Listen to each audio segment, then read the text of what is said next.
Mēs tik ļoti gribam piesaukt likums viena taisnība, viens likums visiem, bet mēs tā tik ļoti mēdzam šķirot, uz ko tas attiecās un uz ko nē. Un šeit nav nevienu mirkli, negribu teikt, ka pašvaldību vadītāji kaut kādā veidā traucētu ar savu klātbūtnību, ar savām kartiņām.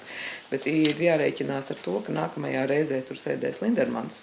Un tādā pat veidā vicinās sarkanās kartiņas. Un mums tad tajā brīdī būs tieši tāda pat attieksme, ka mēs uzskatām, ka viņš jau netraucē. Viņš tikai mums tur ir ar kartiņām. Un kārtības rullī, kas nav nekāda Saeimas iekšējās kārtības noteikuma, kas ir valsts likums, tieši tāds pats kā jebkurš prezidenta izsludināts likums, Saeimas pieņems prezidenta izsludināts likums, ir precīzi noteikts, ka tiem, kas atrodas viesu sektorā, ir aizliegta paust savu attieksmi. Es arī dzirdēju, ka pašvaldību savienība nāks ar saviem priekšlikumiem.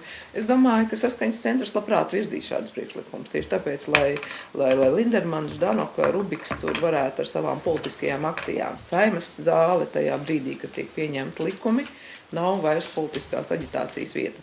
Bet katrā ziņā es esmu uzdevusi arī izpētīt, kā tas ir citu valstu parlamentos, lai mums būtu precīzi šī informācija, lai tas nebūtu tukši vārdi un apgalvojumi, ka parlaments ir ļoti konservatīva iestāde.